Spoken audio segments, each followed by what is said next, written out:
অতি জৰুৰী খবৰ সৰকাৰি পকি ঘৰক লৈ এই মুহূৰ্তৰ ডাঙৰ আপডেট আমি আপোনালোকক জনাম আপুনিও যদি পোৱা নাই পকি ঘৰ তেন্তে এই খবৰ আপোনাৰ বাবে পকি ঘৰৰ হিতাধিকাৰী বাছনিক লৈ ডাঙৰ মন্তব্য এবাৰ আগবঢ়োৱা হৈছে মন্ত্ৰী ৰঞ্জিত কুমাৰ দাসৰ প্ৰকৃততে কেঁচা ঘৰ থকা সকলেহে পাব লাগিব সৰকাৰি পকি ঘৰ হিতাধিকাৰী বাছনিৰ নামত দুৰ্নীতি কৰা সকলে সগিয়নি এবাৰ মন্ত্ৰীগৰাকীৰ জধে মধে জিঅ' টেগিং কৰি হিতাধিকাৰীৰ সংখ্যা জীৱিকা সখীয়ে বহাই আনিছে কিছু বিশদ তথ্য আমি আপোনালোকক জনাম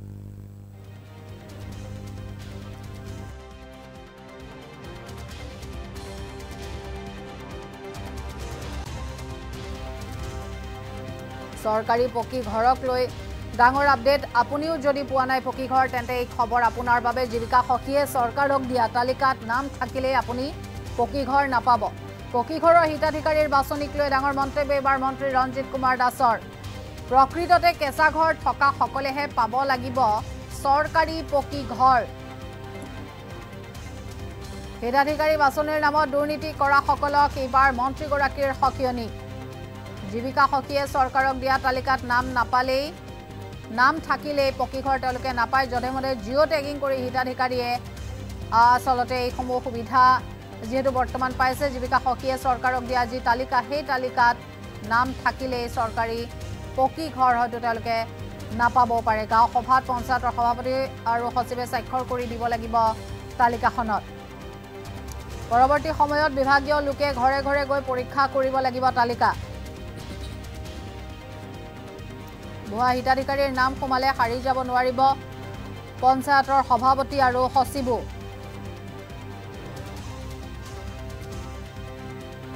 দুৰ্নীতিগ্ৰস্ত পঞ্চায়ত সভাপতি সচিবক জেললৈ পঠিওৱাৰো এবাৰ ইতিমধ্যে তেওঁলোকে তথ্য সদৰি কৰিছে সৰকাৰি পকি ঘৰক লৈ এই মুহূৰ্তৰ সেই ডাঙৰ আপডেট আমি জনাইছো আপুনিও যদি পকি ঘৰ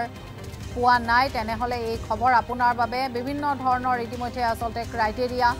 আৰু পকি ঘৰৰ হিতাধিকাৰী বাছনিক লৈ এবাৰ মন্ত্ৰী ৰঞ্জিত কুমাৰ দাসৰ এটা ডাঙৰ মন্তব্য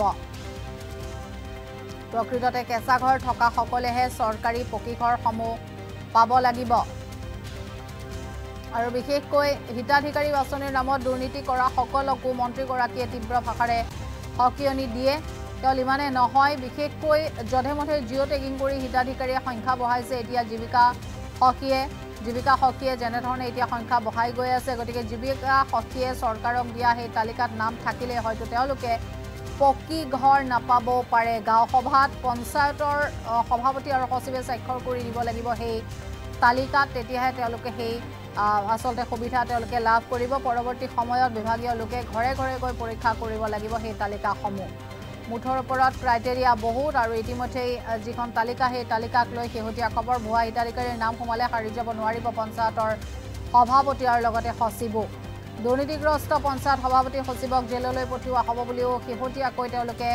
সাৱধানবাণী ইতিমধ্যে জনাই দিছে মুঠৰ ওপৰত সৰকাৰি পকি ঘৰক লৈ এই মুহূৰ্তৰ সেই ডাঙৰ আপডেট আমি জনাইছো আৰু মন্তব্য আছে আগবঢ়াইছে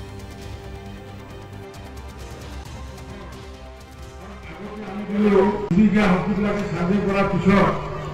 তেওঁলোকে আকৌ আমাৰ বিহু দেখাই আছে আমি ভাল ভাবি দিলোঁ জীৱিকা সখী সাৰ্ভে কৰাৰ কাৰণে যে আমাৰ বিভাগৰ মানুহে হয়তো সাৰ্ভে কৰি টকা পইচা ক'ৰবাত খাব কিন্তু দেখিল যে খাবিলাক কৰি বাজা বেছি হয় জীৱিকা সখীবিলাকে কি কৰিলে এনেকুৱাকৈ ক'লে যাৰ য'ত কৈছে ভাল ভুল য'তে কৰিলে আৰু কৰাৰ পিছত কি ওলালে 34 লাখ এখন মানুহৰ তালিকা দিলে 34 লাখ মানুহৰ তালিকা দিলে 34 লাখ তালিকা দিলে 34 লাখৰ আৰু আগতে আমি দিলোঁ 28 লাখ তাৰমানে আমাৰ যদি চাওঁ 34 লাখ 43 লাখ মানুহৰ এখন কাগজ দিলে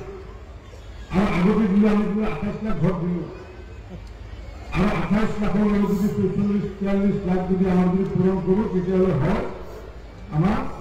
61 লাখ এইটো দেখি পেলাইতো আমাৰ মাথা নষ্ট হৈ গৈছে এইখন যদি ভাৰত চৰকাৰক দেখাওঁ আমি মোদী ডাঙৰক যদি দেখাওঁ মোদী ডাঙৰে ক'ব যে অসমখন আগুৱাই গৈছে নে পিছুৱাই গৈছে কাৰণ আমাৰ গাঁও অঞ্চলত ৰেচন কাৰ্ড আছে 62 লাখ ৰেচন কাৰ্ড আছে 62 লাখ তাৰমানে 1 লাখ মানুহে ঘৰ বন্ধ কৰাৰ কেপাচিটি আছে বাকি সব ভিখাৰি তাৰমানে বাকি সব কেপাচিটি নাই তাৰমানে এইটো যিটো ডাটা জীৱিকা হস্পিটেলৰ এখন ডাটা তুলি দিলে 43 লাখ আৰু ঘৰ দিছোঁ আমি 28 লাখ ঘৰ দিছোঁ 28 নগতি 43 লাখ যোগ কৰিব পিছলৈ 61 লাখ আৰু আমাৰ ৰেচন কাৰ্ড আছে 32 লাখ গাঁৱৰ এনেকৈ নহ'ব নহয় মোদী ডাঙৰে ইমান মৰম কৰি পেলাই দিছে যে যিসকলৰ প্ৰকৃত কেঁচা ঘৰ এই প্ৰকৃত কেঁচা ঘৰবিলাকে অন্ততঃ তেওঁলোকে গৈ পেলাই চাৰ্ভে কৰি সঁচা লিষ্ট লিষ্ট বনাইছে ঠিকে কিন্তু সকলোকে ঘৰ নিদিব আমি কিছু যিসকলে গৃহহীন যাৰ কেঁচা ঘৰ আছে আমাৰ মানুহবিলাকে কি কৰিলে ধান ধুম মানে কাৰোবাৰ পাইখানাটো ঘৰ বুলি তুলি দিলে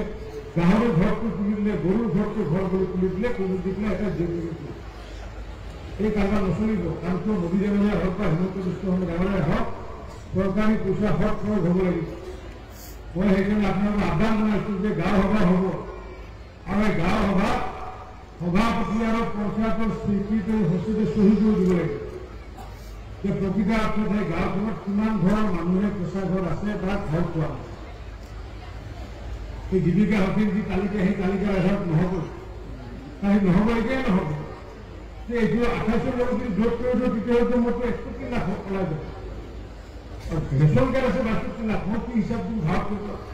মুখ্যমন্ত্ৰী ডাঙৰীয়া কি হিচাপে যাব ভাৱ কৰিব উচিত গতিকে আগন্তুক দিনত মই আজি সভা কৰোঁতে আহ্বান জনাইছোঁ সমগ্ৰ অসমক আহ্বান জনাইছোঁ যে গাঁও সভাত প্ৰকৃত তালিকা যাতে আপোনালোকে প্ৰস্তুত কৰে গাঁও সভাৰ পঞ্চায়তৰ প্ৰেচিডেণ্টসকলে আৰু ৰাইজে যাতে প্ৰকৃত তালিকা প্ৰস্তুত কৰক আৰু এই প্ৰকৃত তালিকা আমি পঞ্চায়তৰ প্ৰেচিডেণ্ট আৰু স্পীকাৰে চহী কৰি দিব লাগিব কাৰণ কিয় পিছত আৰু আমাৰ ডিপাৰ্টমেণ্টৰ জৰিয়তে আৰু আমি মানুহ ঘৰে ঘৰে বিভাগৰ মানুহে ঘৰে ঘৰে গৈ পেলাই প্ৰকৃত তথ্যটো উলিয়াব আৰু তেতিয়া যদি কোনোবা প্ৰেচিডেণ্ট আৰু স্পীকাৰে ঘৰত থকা মানুহৰ যদি চহী কৰি দিয়ে গাঁও সভাত তেতিয়া তাৰ চাকৰি যোৱাটো সেই বেলেগ যোৱাটো কথা নাই আমি দুখীয়া সহায় কৰা কাৰণে ধনীক সহায় কৰা কাৰণে দুখীয়াৰ কাৰণে জন্ম হৈছে নৰেন্দ্ৰ মোদী গতিকে দুখীয়াৰ কাৰণে স্কিম লোৱা হৈছে গতিকে এই দুখীয়াসকলৰ কল্যাণৰ কাৰণে প্ৰধানমন্ত্ৰী ডাঙৰীয়াই কি কৰি ঘৰ দিলে আৰু ঘৰ দিব আমাৰ যিমান দিব লগা আছে 10 লাখ 20 লাখ যি হয় কিন্তু 43 লাখটো হ'ব নোৱাৰে যিমান ঘৰ আছে প্ৰকৃত আজি কথা দিলোঁ মোদী হৈ পেলাই মুখ্যমন্ত্ৰী হৈ পেলাই মই কথা দিলোঁ যে যাৰ প্ৰকৃত কেঁচা ঘৰ আছে আগন্তুক দিনত যিহেতু